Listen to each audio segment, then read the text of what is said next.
Hello guys, welcome to PCS daily. आज हम आपके सामने लेकर आए हैं 24 जुलाई का करंट अफेयर। आज हम थोड़ा तेज़ी से करेंगे क्योंकि हमारे पास खबरें ज़्यादा हैं और समय हमारा वही 20 मिनट।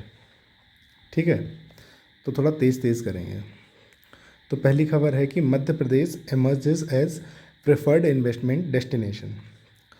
तो हम इसमें देखते हैं कि Madhya Pradesh secured investment proposal कितने का, 20,193 करोड़ रुपए का। कहाँ पे? भारत टैक्स में। भारत टेक्सटाइल 2026 हुआ कहाँ पे ये? तो न्यू दिल्ली में हुआ। ठीक है, न्यू दिल्ली में कहाँ पे होता है ये? तो ये होता है भारत मंडपम में। भारत मंडपम। ठीक है, तो ये जो है अपना एक हमारे लिए याद रखने वाला पॉइंट ये हो गया।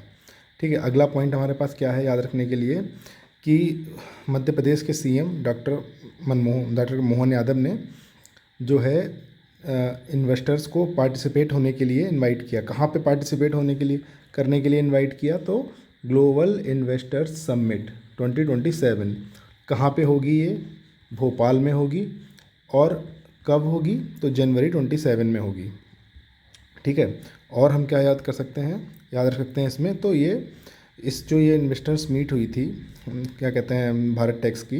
तो इसमें कहाँ क्या फोकस एरिया क्या रहा? तो PM Mitra textile park, technical textiles, export promotion and skill development.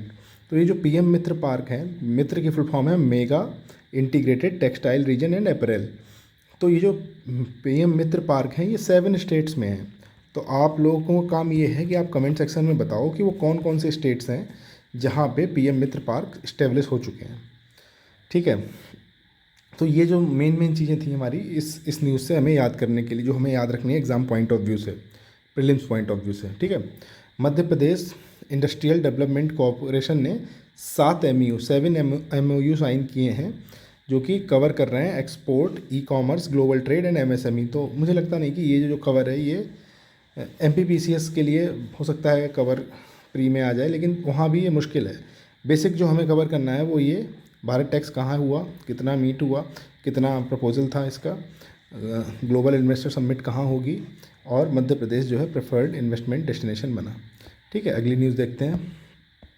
तो अगली न्यूज़ है हमारी कि Bihar inaugurates first river linking project. तो ये बिहार का पहला रिवर लिंकिंग प्रोजेक्ट है। ठीक है, क्या क्या पॉइंट हमें याद रखने हैं? तो सीएम सम्राट चौधरी ने इनॉग्रेटेड बेलवा मीनारपुर लिंक चैनल। ठीक है, कहाँ पे? तो सीहोर डिस्ट्रिक्ट। ठीक है, और ये बिहार का पहला रिवर लिंकिंग प्रोजेक्ट है। एक पॉइंट हमारे लिए याद रखने के लिए ये हो गया। दूसरा क्या है कि जो प्रोजेक्ट फॉल आ रहा है किसके अंडर आ रहा है? तो बागमती और बूढ़ी गंडक रिवर लिंकिंग प्रोजेक्ट के अंडर आ रहा है। तो ये जो बेलवा मीनारपुर लिंक चैनल है ये किसके अंडर आ रहा है? तो बागमती बूढ़ी Gandak river link project scheme है उसके अंडर ये आ रहा है। ठीक है, और तीसरा पॉइंट हमें याद रखना है कि ये जो इसका जो आउटले है इस प्रोजेक्ट का ये 130 करोड़ है। ठीक है, ये जो हमारा जो ये 68 किलोमीटर लॉन्ग चैनल है जो रन करता है वेलवा घाट इन पिपराही ब्लॉक सीहोर डिस्ट्रिक्ट से मीनापुर कौन से डिस्ट्रिक्ट में है? तो ये मुजफ्फरपुर डिस्ट्रिक्ट में है।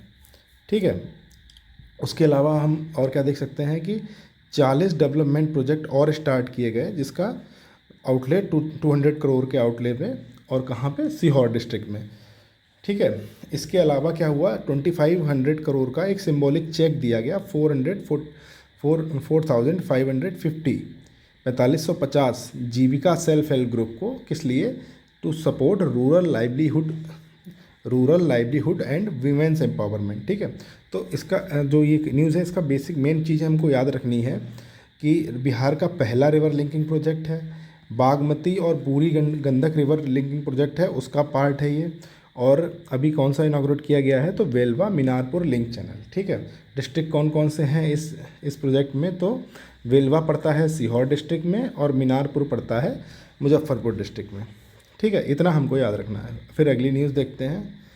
तो Assam get NIELIT centre of excellent for semiconductor. तो सबसे पहले हम देख लेते हैं जो नीलिट है वो क्या है? National institute of electronics and information technology. तो इसने बनाए हैं सेंटर ऑफ एक्सीलेंस।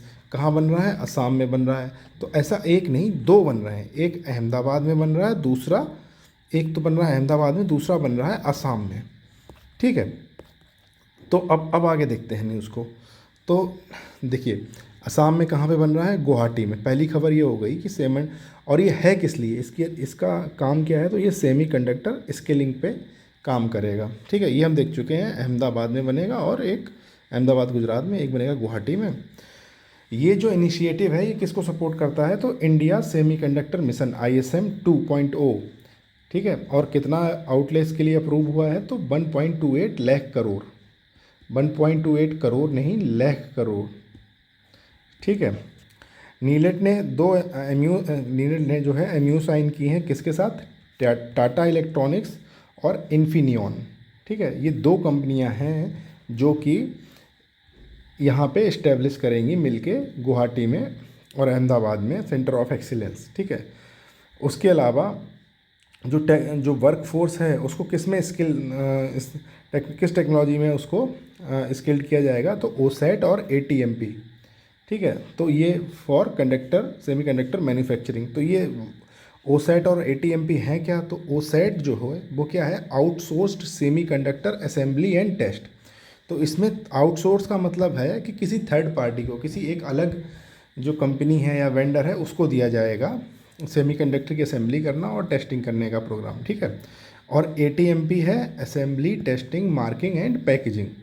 ठीक है, तो ये जो है दो टेक्नोलॉजीज़ पे काम किया जाएगा। ठीक है, नीलेट ने और पार्टनर किया है किसके साथ? सेमीकंडक्टर कॉम्प्लेक्स लिमिटेड मोहाली, इसके साथ पार्टनरशिप की है। किसके लिए? हैंड्स ऑन ट्रेनिंग के लिए। ठीक है, हैंड्स ऑन ट्रेनिंग कौन प्रोवाइड करेगा? Semiconductor SCL complex limited Mohali hands on training provide कराएगा। ठीक है, और अंडर इंडिया AI मिशन नीलेट ने 28 AI लैब्स Tier 1 और Tier 2 सिटीज़ में, Tier 2 और Tier 3 सिटीज़ में मेनली, Tier 2 एंड 3 सिटीज़ में मेनली जो है इस्टेब्लिश की हैं, और 42 AI फोकस्ड प्रोग्राम जो है ये रन कर रही है। कौन? नीलेट। ठीक है, अब हम देख लेते हैं कि जो ISM है ना, इंडिया सेमीकंडक्टर मिशन, ये 2021 में लॉन्च किया गया था। उसके बाद 15 जुलाई 2026 मतलब इसी महीने के सेमीकंडक्टर मिशन 2.0 भी लॉन्च किया गया है। ठीक है, इंडिया AI मिशन लॉन्च किया गया था 7 मार्च 2024 को। तो ये डेट्स हम थोड़ा देखते रहें ताकि अगर हमें याद पेपर में आ जाए। अगर आप देखते रहोगे पेपर में बार बार इस तरीके से, तो आपको अगर पेपर में ऑप्शन आएगा तो याद रह जाएगा उस तरीके। बस आप कब बीच बीच में एक बार रिवाइज करते रहना वीकली। ठीक है, फिर हमारी अगली खबर है कि India's first immersive language museum inaugurated इन कोलकाता। ठीक है, तो अब सबसे पहले ये देख लेते हैं जो कन्फ्यूजिंग चीज़ है, इमर्सिव लैंग्वेज क्या है। तो इमर्सिव लैंग्वेज का मतलब है कि इसको हम जो लैंग्वेजेस को जो हमें सीखना है ना, वो हमें ऐसे नहीं कि पढ़ना है कि ग्रामर पढ़ ली, कि GK पढ़ ली, उसके ग्रामर पढ़ लिया, लेक्चर बनाने सीख लिया, ऐसे नहीं। हमें सीखना है कि इनोवेटिव तरीके से। ठीक है, उस कंस्ट्रक्टिव तरीके से। उसमें क्या होगा कि डिजिटल डिस्प्ले होंगी, मोशन सेंसर टेक्नोलॉजी का यूज़ करेंगे, होलोग्राम का यूज़ करेंगे। इस तरीके से जो लर्निंग है उसको इंटरेक्टिव बनाएंगे ताकि आपको जल्दी से समझ आए। तो ऐसा एक म्यूज़ियम लॉन्च किया गया है जिसका नाम है शब्दलोक, म्यूज़ियम ऑफ वर्ड्स। लॉन्च किसने किया? तो अमित शाह जी ने, होम मिनिस्टर जो हैं। और लॉन्च कहाँ किया गया? कोलकाता में। तो ये तो हमारा हो गया पहला पॉइंट। दूसरा पॉइंट क्या है कि ये डेवलप किसने किया? तो नेशनल लाइब्रेरी ने डेवलप किया अंडर मिनिस्ट्री ऑफ कल्चर। कौन सी मिनिस्ट्री है? Ministry of culture. ठीक है, ये हमने देख लिया कि डिजिटल डिस्प्ले होगा, होलोग्राम होगा, मोशन सेंसर होगा। ठीक है, ये सब चीज़ें देख ली। और इम्पॉर्टेंट पॉइंट क्या है इसमें कि एक सबसे इम्पॉर्टेंट पॉइंट जो हमें याद रखना चाहिए बेसिकली, तो वो ये है कि इन शब्द लोग सेलिब्रेट 22 ऑफिशियल लैंग्वेज। अभी जो है 22 ऑफिशियल जो लैंग्वेजेस हैं उनके बेसिकली यहाँ से शुरू कर रहा है वो, कि और इनको कवर करेगा। और कहाँ से? ओरल ट्रेडिशन जो है, ओरल बोलना शुरू हुआ, वहाँ से जो अब मॉडर्न डिजिटल टेक्स्ट में जो आ चुका है, तो ये पूरा जो ट्रांजिशन है वो कवर करेगा ये। ओके, फर्स्ट फेज़ जो अभी स्टार्ट हुआ है उसमें 9 गैलरीज जो हैं covering the history of Indian languages, script and literature, ये दिखाया जाएगा। ओके, तो ये है हमारा जो इमर्सिव लैंग्वेज का म्यूज़ियम बना, कहाँ बना, कोलकाता में बना। नाम क्या है, शब्द लोग। इनॉग्रेट किसने किया, अमित शाह जी ने। पहले फेज़ में कितने 9 लाइब्रेरीज़ हैं, कौन सी लैंग्वेजेस को कवर कर रहा है, तो 22 शेड्यूल ऑफिशियल लैंग्वेजेस जो हैं उनको कवर कर रहा है, ठीक है। फिर अगला देख लेते हैं। तो अजीत डोभाल जी को लोकमान्य तिलक नेशनल अवार्ड मिला है 2026 का। तो अजीत डोभाल जी जो हैं अपने नेशनल सिक्योरिटी एडवाइज़र हैं, ठीक है, उनको सेलेक्ट किया गया है। अवार्ड देगा कौन, तो ये जो अवार्ड है ये लोकमान्य तिलक, ये जो हमारा अवार्ड है वो दिया जाता है लोकमान्य तिलक स्मारक ट्रस्ट, ठीक है। और ये जो अवार्ड दिया जाएगा वो कहाँ दिया जाएगा, तो पुणे में दिया जाएगा अगस्त में, on 106th death anniversary of Lokmanya Tilak ji, ठीक है। तो ये जो अवार्ड है, तो उनकी एनिवर्सरी कब होती है डेथ की, तो 1 अगस्त 1920 में उनकी डेथ हुई थी। तो उनकी ये 106वीं एनिवर्सरी है। किसको मिलेगा, अजीत डोभाल जी को, ठीक है। कहाँ दिया जाएगा, पुणे में। और हमें याद रखने में हमारे लिए ज़रूरी है कि अजीत डोभाल जी का जो मेजर कंट्रीब्यूशन था वो ऑपरेशन ब्लैक थंडर के दौरान हुआ, डोकलाम नेगोशिएशन में और बालाकोट एयर स्ट्राइक में। ये जो इनके हाइलाइट्स हैं कैरियर के वो हैं। 19 जो ये ऑपरेशन ब्लैक थंडर है, ये है क्या, जो ऑपरेशन ब्लू स्टार हुआ था जिसमें स्वर्ण मंदिर में जो क्या कहते हैं आर्मी की जो सैनिक जो हैं हमारे फोर्सेस घुस गई थी, उसके बाद वहाँ पे आतंकवादियों को जो न्यूट्रलाइज़ किया। तो उसके बाद क्या हुआ कि उसमें डैमेज हो गया था थोड़ा टेम्पल के परिसर को, कॉम्प्लेक्स को। तो उसके बाद जब ये वहाँ पे आतंकियों ने दोबारा ट्राई किया तो 1986 और 88 में 2 बार ऐसा हुआ कि वहाँ पे जो आतंकी हैं, सेपरेटिस्ट टेंडेंसी वाले जो लोग थे, उन्होंने 2 बार कब्जा किया। तो ये दोनों बार जो है आर्मी ने अपनी जो फोर्सेस हैं बीएसएफ और क्या कहते हैं एनएसजी जो उसी समय बनी थी, तो उन लोगों ने इसको न्यूट्रलाइज़ करके और ये ऑपरेशन कंडक्ट किया था ब्लैक थंडर। ये भी पंजाब में हुआ था, कहाँ पे, गोल्डन टेम्पल में, ठीक है। ये ध्यान रखिएगा। फिर ये जो हमारे ऑफिसर हैं अजीत डोभाल जी, ये 1968 के आईपीएस ऑफिसर हैं केरला कैडर के, ठीक है। तो और ही लेटर उन्होंने बाद में आईवी जो चीफ हैं उस आईवी को भी हेड किया था, ठीक है, जब वो एनएसए बने उससे पहले, ठीक है। तो हम आगे देखते हैं अगली खबर क्या है। तो मिनिस्ट्री ऑफ आई&बी लॉन्चेस जेम्स ऑफ इंडिया। तो इंफॉर्मेशन और ब्रॉडकास्टिंग की जो मिनिस्ट्री है उसने एक जेम्स ऑफ इंडिया चैलेंज जो है लॉन्च किया है, ठीक है। तो और ये है किस लिए जेम्स ऑफ इंडिया, तो ये है ग्रास रूट डिजिटल क्रिएशन के लिए, क्रिएटर्स के लिए।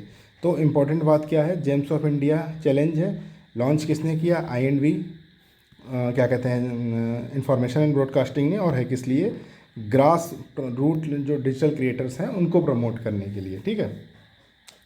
और ये जो माई वेब्स करके जो पोर्टल है उस पर ये जो है प्रमोट चैलेंज जो है होस्ट किया जाएगा citizen creator platform under Waves OTT. जो वेब्स ओटीटी है उसके अंडर जो सिटीजन क्रिएटर प्लेटफॉर्म है उस पर इसको होस्ट किया जाएगा। तो इसमें करना होना क्या, जो मेन चीज़ें हैं हम वो देख लेते हैं कि इसमें क्या चीज़ें होनी है बेसिकली। तो इसमें होना क्या है कि जो क्रिएटर्स को 1 से 3 मिनट तक के वीडियो अपलोड करने हैं, ठीक है। कब से कब तक करने हैं, तो 1 अगस्त से 2026 से 31 अगस्त 2026 तक उनको ये करना है। पायलट प्रोजेक्ट कहाँ कहाँ चलेगा, तो Andaman Nicobar, Arunachal Pradesh, Chandigarh, Dadra and Nagar Haveli, Daman Diu and Goa and Ladakh, ठीक है, यहाँ चलेगा। और इसमें जो ये इम्प्लीमेंट हो रहा है ये Prasar Bharati, my Bharat, state and district administration के साथ मिलके ये इम्प्लीमेंट हो रहा है। और यूट्यूब और मेटा जो हैं ये कोलैबोरेट कर रहे हैं मिनिस्ट्री के साथ। कौन सी मिनिस्ट्री, इंफॉर्मेशन एंड ब्रॉडकास्टिंग के साथ mobilise creator and expand outreach. उसके बाद ना इसमें फिर अवार्ड भी है, 50,000 अगर आप डिस्ट्रिक्ट लेवल पे जीतते हो, 2 लाख अगर स्टेट लेवल पे और 5 लाख नेशनल लेवल पे, ठीक है। तो ये बेसिकली, तो हमें इसमें जो चीज़ें मेनली याद रखनी है वो ये है, पोर्टल का नाम, मतलब चैलेंज का नाम, मिनिस्ट्री का नाम और किस लिए है ये, ठीक है। उसके अलावा जो और इम्पॉर्टेंट चीज़ मुझे रहेगी वो लगता है कि अवार्ड के जो मनी है वो अच्छी है। तो तीसरी बात, ये जो कौन सी जो कंपनियां हैं मेटा और यूट्यूब ये जो कोलैबोरेट कर रही हैं, तो एक चीज़ ये भी इम्पॉर्टेंट है, ये भी इम्पॉर्टेंट होता है क्वेश्चन आने के लिए, ठीक है। बहुत सारा अभी कवर करना है। और फिर अगला हमारी खबर है कि असामीज़ फिल्म राडोर पाखी ने स्पेशल ज्यूरी मेंशन जीता, कहाँ पे, मॉस्को फिल्म फेस्टिवल में, ठीक है। तो ये जो राडोर पाखी वर्ड का मतलब होता है मॉर्निंग सनशाइन, सुबह की जो पहली धूप होती है ना लाल लाल, उसको बोलते हैं राडोर पाखी असामीज़ में। तो ये डायरेक्ट किसने की? बॉबी शर्मा बरुआ ने। ठीक है, इसको इस जूरी का स्पेशल मेंशन मिला super mama award in Moscow. ठीक है, और ये जो जो फिल्म है वो सेलेक्ट हुई थी, वो कंपटीशन सेक्शन में सेलेक्ट हुई, international film festival made by women. तो जो वीमेन ने बनाई उसके कंपटीशन सेक्शन में ये सेलेक्ट हुई थी मूवी। ठीक है, और ये इंस्पायर्ड किससे है? तो एक राइटर हैं शर्मिष्ठा प्रीतम। ठीक है, और एक ज्योति जो एस्पायरिंग राइटर हैं जिनको स्पाइनल मस्कुलर एट्रोपी है, उनसे इंस्पायर होकर ये फिल्म बनाई गई थी राडोर पाखी। ठीक है, और इसी फिल्म को पहले NFDC फिल्म बाजार को प्रोडक्शन मार्केट में ये पहले सेलेक्ट हुई थी। ठीक है, और it is premiered on Indian panorama section of 55th international film festival in Goa in 2024। उस पर ये प्रीमियर भी हुई थी। ठीक है, it is also been screened at festival as Mumbai, Pune, Bengaluru, Melbourne, Thrissur and Canada. तो ये काफ़ी हाईलाइटेड मूवी हो गई है, तो हमें इसको जो है याद रखना पड़ेगा, क्योंकि ये क्वेश्चन में आ सकती है। तो और क्या क्या याद रख सकते हैं? तो आप डायरेक्टर याद कर लो, मूवी का नाम याद कर लो, मॉस्को के फेस्टिवल में हुई ये याद कर लो। उसके अलावा और हम याद रख सकते किसके लाइफ पे बेस्ड है? शर्मिष्ठा प्रीतम और ज्योति, जिनको स्पाइनल मस्कुलर एट्रोपी थी। डायरेक्टर तो बॉबी शर्मा बरुआ हैं, और प्रोड्यूसर कौन है? तो ये produce by Vasant Kumar Barua, Bobby Sharma Barua and Sulakhanya Barua. ठीक है, ये इसके प्रोड्यूसर हैं। ये कौन थी? ये डायरेक्टर थी। ठीक है, फिर the recognition highlights the growing global appreciation of Assamese cinema and regional story telling. तो ये हमको मूवी आप देखना, कोई ना कोई एग्ज़ाम में आपको पक्का रखी मिलेगी। काफ़ी इम्पॉर्टेंट जो है हमको ये करंट न्यूज़ लग रही है। ठीक है, फिर हम अगला देखते हैं कि UP's natural bio economy model empowers tribal women. ठीक है, तो इसमें क्या है यूपी के कि ये जो बायो इकोनॉमिक मॉडल है, इसमें क्या है इन्होंने किया है कि सेल्फ हेल्प ग्रुप जो है ना, उनको हर्बल सोप्स बनाने के लिए रिसोर्सेज प्रोवाइड कर रहे हैं। और वो भी कराएंगे कैसे? कि आप जो साबुन बनाओ वो नेचुरल रिसोर्सेज के थ्रू जो साबुन बनते हैं उनका यूज़ करके बनाओ। तो ये कौन से उसके अंडर आता है? तो ये UP state rural livelihood mission. ठीक है, UPSRLM। और ये किसके अंडर आता है? तो नेशनल रूरल लाइवलीहुड मिशन के अंडर आता है। एक बजरंगबली सेल्फ हेल्प ग्रुप है, कहाँ पे? सजौर विलेज। सजौर विलेज कहाँ पे पड़ रहा है? तो सोनभद्र डिस्ट्रिक्ट में। एक सक्सेसफुल मॉडल निकल के आया है।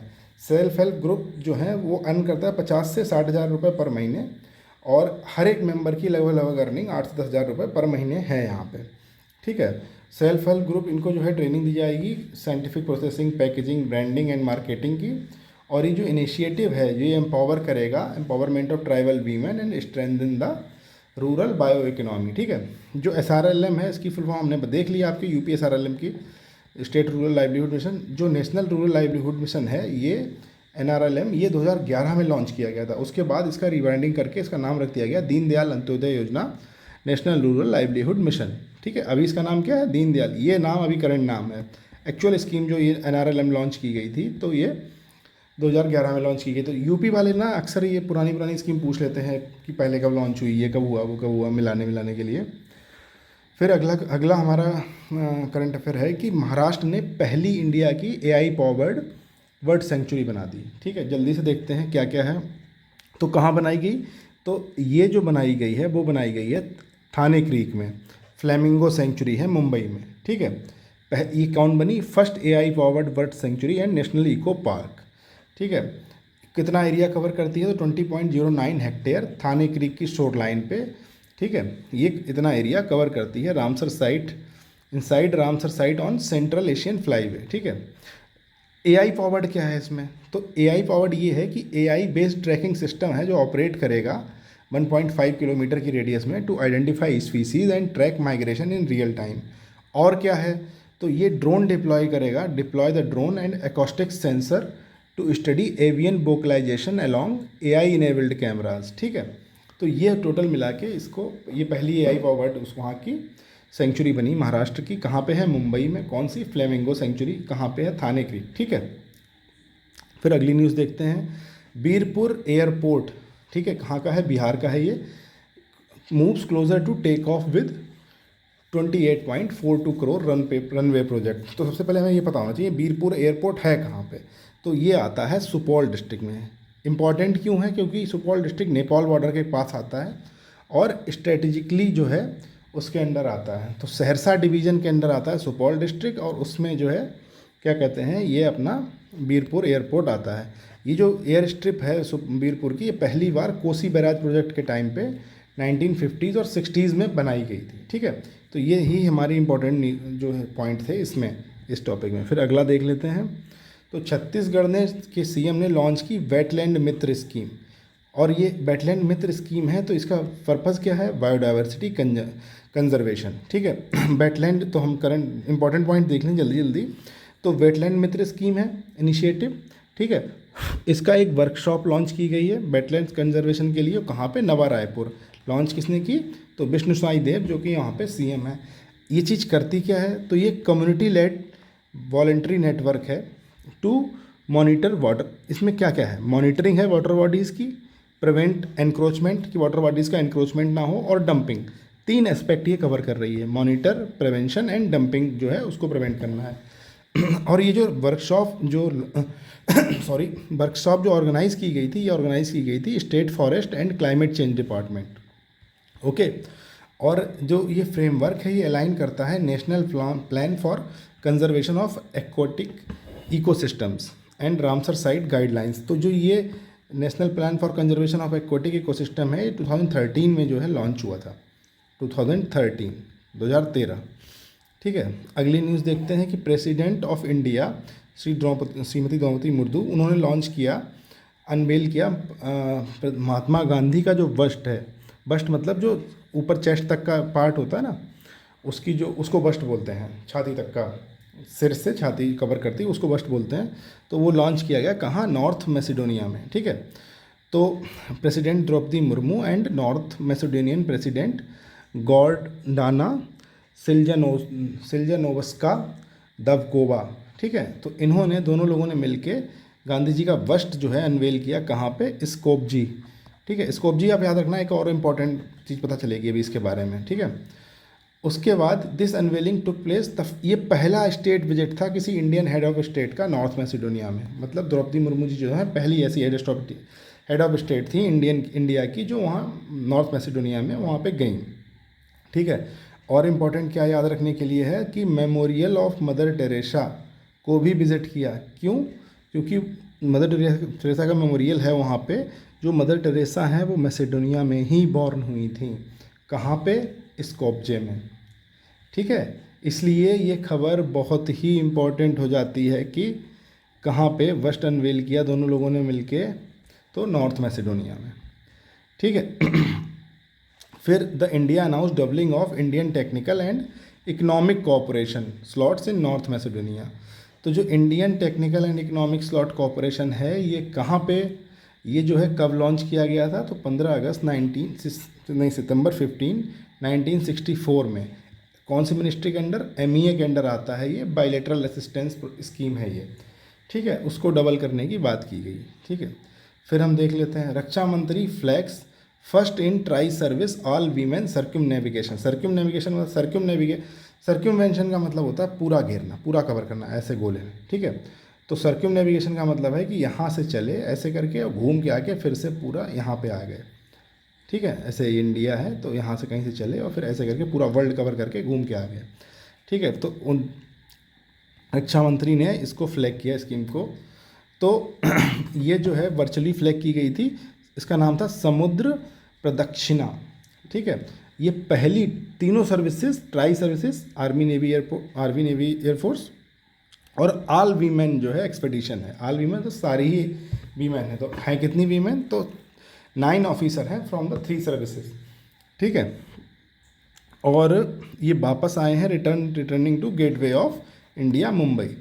तो क्रू ने जो ये कंप्लीट किया है, ये 314 दिन में वॉयजेज अपनी समुद्री यात्रा कंप्लीट की है। ठीक है, और क्या याद रखने वाली चीज़ है? तो याद रखने वाली चीज़ है कि वो कितने नॉटिकल माइल्स कवर किए उन्होंने। ठीक है, कितने ओशियन कवर किए? तो 25,500 नॉटिकल माइल्स 4 ओशियन को टोटली उन्होंने कवर किया। ठीक है, वेसल कौन सा था? तो इंडियन आर्मी सेलिंग वेसल त्रिवेणी। याद रखिएगा, ये नाम आ सकता है, त्रिवेणी, ठीक है। और ये इंडिजीनियसली डेवलप किया हुआ वेसल था, ठीक है। और इन्होंने क्या क्या किया, तो उन्होंने सारे मेरिडियंस जो हैं लॉन्गिट्यूड और सारे लॉन्गिट्यूड जो हैं उन्होंने कवर किए। इक्वेटर को 2 बार काटा, जो इक्वेटर की लाइन है उसको ऐसे करके 2 बार काटा, और इंटरनेशनल डेट लाइन को भी क्रॉस किया। उन्होंने 3 ग्रेट केप्स को कवर किया। कौन सी? Cape of Leeuwin, Cape Horn and Cape of Good Hope. तो केप ऑफ लूविन कहाँ पे है? Southern Australia. हॉर्न वाली कहाँ पे है? केप हॉर्न, तो ये है चिली, साउथ अमेरिका। और गुड होप तो सबको पता है कि कहाँ पे है, ये साउथ अफ्रीका में, मतलब अफ्रीका की जो नीचे वाली है उसी को केप ऑफ गुड होप बोलते हैं। फिर UP cabinet approve rules for Rani Lakshmibai scooty योजना। इंपॉर्टेंट है स्पेशली यूपी के लिए यूपी के करंट अफेयर के लिए, कि रानी लक्ष्मीबाई जो स्कूटी योजना है, टोटल एलोकेशन कितना है, तो 400 करोड़, ठीक है। और इसमें कितने कितने लोगों को दी जाएगी, तो 50,000 लोगों को, फीमेल ग्रेजुएट्स होनी चाहिए, ठीक है, उनको दी जाएगी। ग्रेजुएशन उन्होंने 25-26 में कवर किया हो, ठीक है। और परमानेंट रेजिडेंट हो, मतलब ग्रेजुएशन आपका पास यूपी की आप परमानेंट रेजिडेंट होनी चाहिए, ठीक है। और जो बेनिफिट्स हैं वो top 5% of female pass out from higher educational institute. तो आप जब जो टॉप 5 हैं जो कि हायर एजुकेशनल इंस्टीट्यूट में हैं उनको मिलेगा ये। इसमें क्या क्या दिया जाएगा? स्कूटर, व्हीकल का इंश्योरेंस, आरटीओ का रजिस्ट्रेशन, आईएसआई मार्क्ड हेलमेट और इनिशियल फ्यूल, मतलब टंकी भरवा के दी जाएगी पूरी पहली बार में, ठीक है। फिर एप्लीकेंट की जो इनकम है वो 12 लाख से कम होनी चाहिए। अदरवाइज़ अगर वो डिसेबल्ड है या फिर किसी शहीद की बेटी है या फिर किसी बहुत गरीब फैमिली से आती है तो ये 12 लाख वाला कैप उस पर नहीं लगता, ठीक है। रीसेल जो है आप स्कूटर बेच नहीं पाओगे दोबारा, ठीक है। और vehicle will carry mandatory state branding under beneficiaries name. तो जो बेनिफिशरी का नेम होगा वो उस पर ब्रांडिंग होगी उस पर, ठीक है। और जो भी सारा प्रोक्योरमेंट होगा ये इस योजना के लिए, तो वो कहाँ से होगा? GeM portal. तो आप जो क्या कहते हैं, जो स्टूडेंट्स हैं वो मुझे ये कमेंट करके बताएं कि जैम पोर्टल जो है वो कब लॉन्च किया गया, ठीक है। कमेंट सेक्शन में बताएं कि जैम पोर्टल कब लॉन्च किया गया। तो ये जो है हमारी सारी न्यूज़ कवर हो गई हैं 24 तारीख की। अब अगले वीडियो में हम आपको 25 में मिलेंगे, तब तक आप रिवाइज़ ज़रूर करते रहिए। Thank you.